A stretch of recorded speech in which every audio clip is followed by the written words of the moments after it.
Excuse me.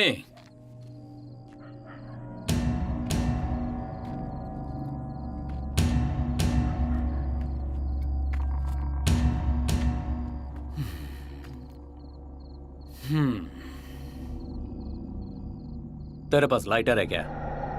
नहीं है। अगर लाइटर नहीं है तो इसमें इतना बुरा मानने वाली क्या बात है?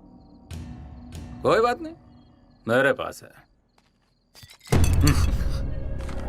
अरे कहाँ जा रही हो? अब आ ही गई हो तो थोड़ा नाच गाना हो जाए।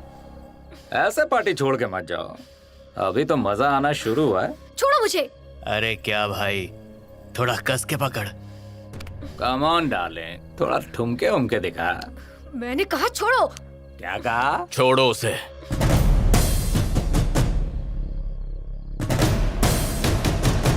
क्या बोला रे तू? मैंने कहा छोड़ो उसे। क्या कहा? छोड़ दूं उसे?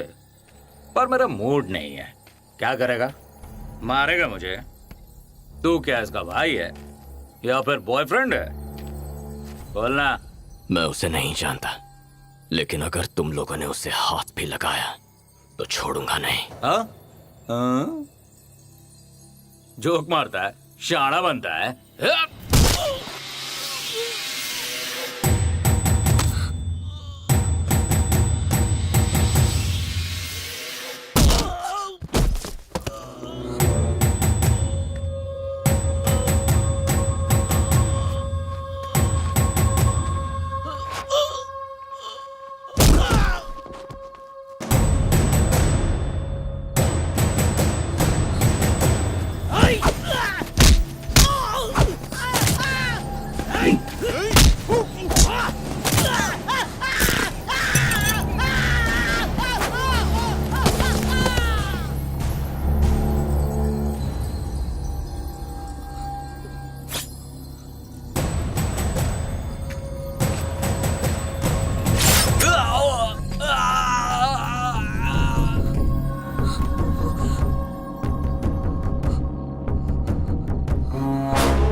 कृष्णा। सिरिशा। ओह अच्छा, तुम भी इसी गांव के हो? हाँ। What a coincidence! तुम करते क्या हो?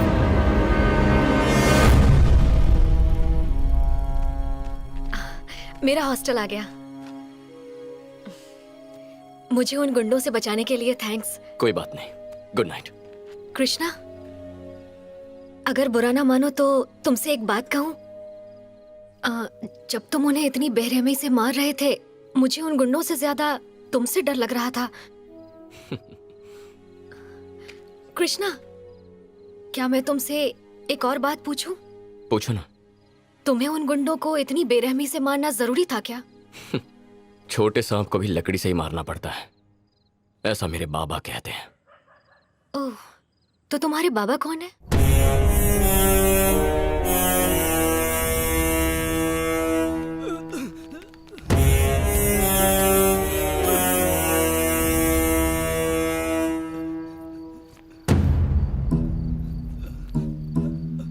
दादा।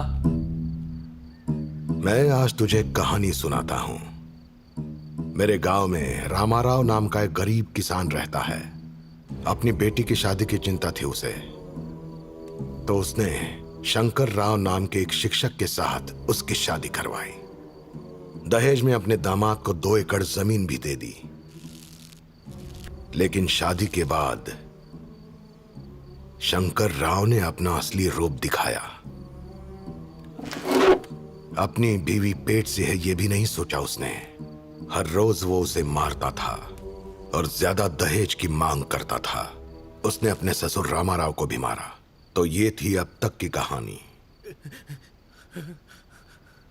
शंकर राव, मैं चाहूं तो इसी वक्त तुझे जान से मार सकता हूं, लेकिन तेरी बीवी और होने वाले बच्चे की जिंदगी तबाह हो जाएगी। इसलिए तुझे जान से नहीं मारूंगा। बहुत सोच विचार के बाद इसका एक हल मिल गया है मुझे।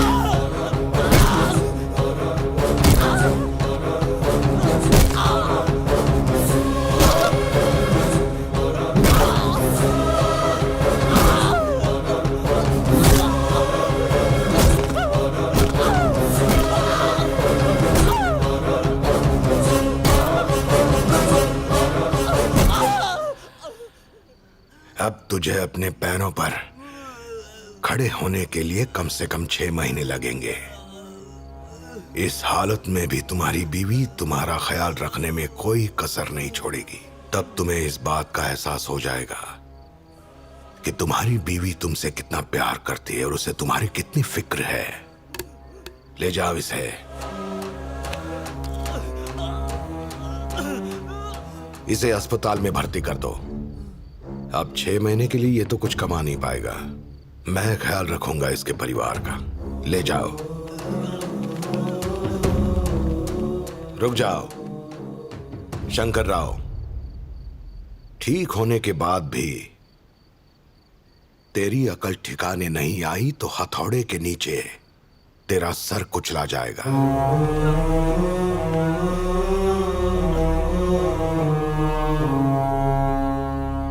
रामा राव जी, मुझे यकीन है कि आपका दामाद जल्दी सही रास्ते पर चलेगा। दादा गरीबों का अन्नदाता है, गांव वालों के लिए भगवान है।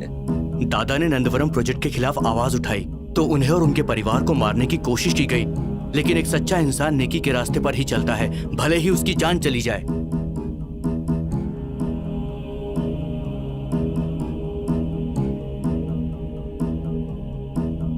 दादा की पॉपुलैरिटी बढ़ने की वजह से दिन ब दिन हम तो बर्बाद ही हुए जा रहे हैं।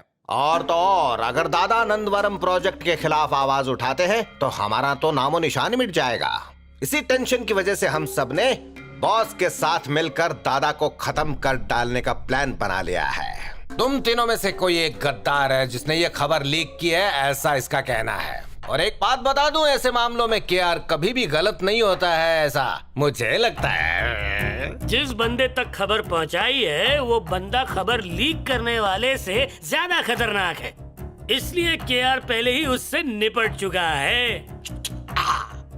लेकिन अगर हमने खबर लीक करने वाले को माफ कर दिया तो वो ये गलती दोबारा कर सकता है, इसलिए माफ करने का तो कोई सवाल ही नहीं उठता।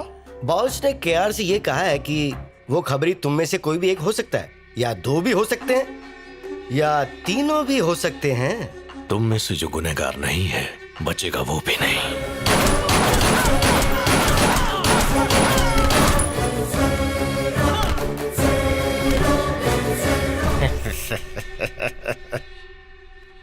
मेरी बात सुनो कि यार, अगर लोगों की नजर में दादा की पॉपुलैरिटी हद से ज्यादा बढ़ गई ना तो हमारा नंदवरम प्रोजेक्ट तो मिट्टी में ही मिल जाएगा, समझ गए?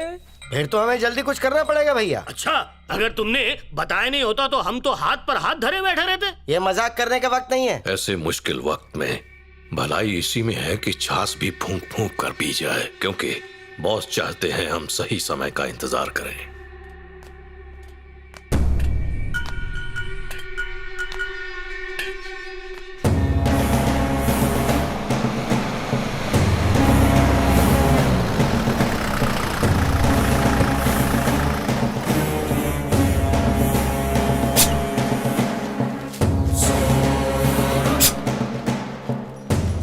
मुझे उसे कितनी बार समझाना पड़ेगा? अगर नहीं माना तो जान से जाएगा।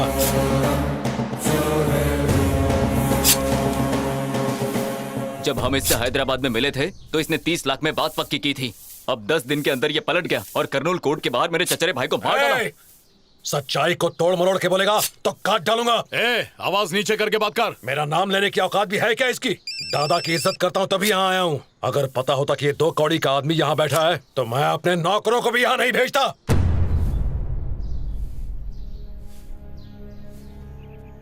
सुनो, इनके लिए कॉफी लेकर आओ। चीनी कितने चम्मच लोगे? 1 चम्मच। तमीज से बात करो। रेड्डी, मेरी नजर से कोई चीज नहीं छूटती। यहां चिल्लाने से और धमकियों से कोई काम नहीं बनता। चलो मुद्दे पर आते हैं। मैंने दोनों की सुन ली है।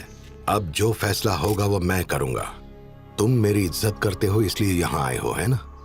तो मेरा फैसला ये है कि तुम 30 लाख में यह सौदा पक्का कर दो, समझ गए?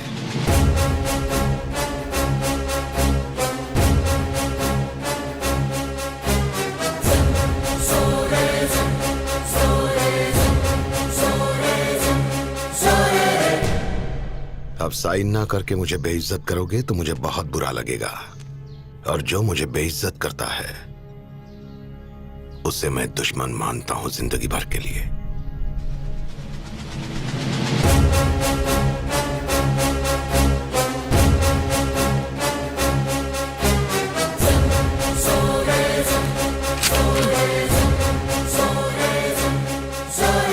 रुक जाओ,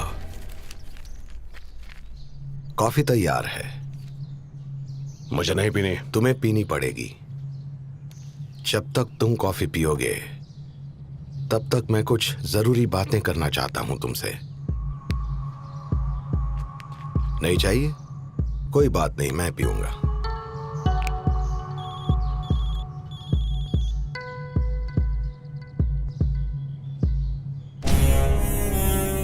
तुम बैकअप प्लान बनाकर आए थे क्योंकि तुम्हें डर था मैं कोंडाया की तरफदारी करूंगा। मैं जानता हूं जैसे ही वो यहां से निकलेगा तुम्हारी गैंग उसे नल्ला रोड पे मार देगी। ज्यादा चीनी अच्छी नहीं होती। जानना चाहते हो वो फोन किस बारे में था? मेरे लोगों ने तुम्हारी गैंग को 5 मिनट पहले ही खत्म कर दिया है।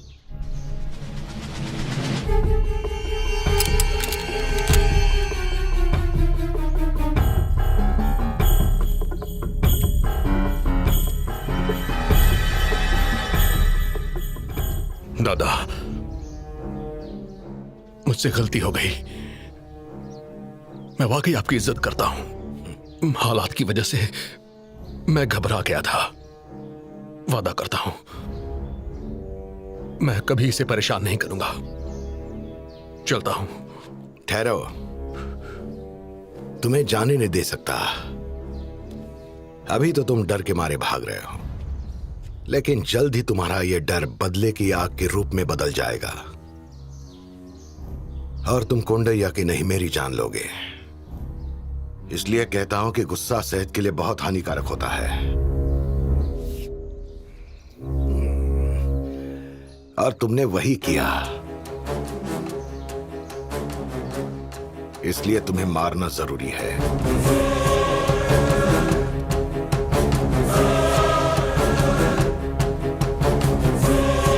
रेड्डी भैया, जंगल में हर कोई शेर बनना चाहता है,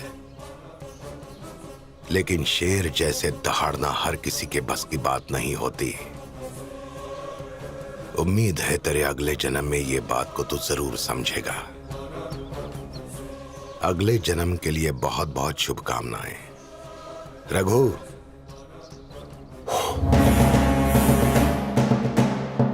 देखो मरते समय वो ज्यादा शोर न मचाए। मेरा पोता अंदर सो रहा है।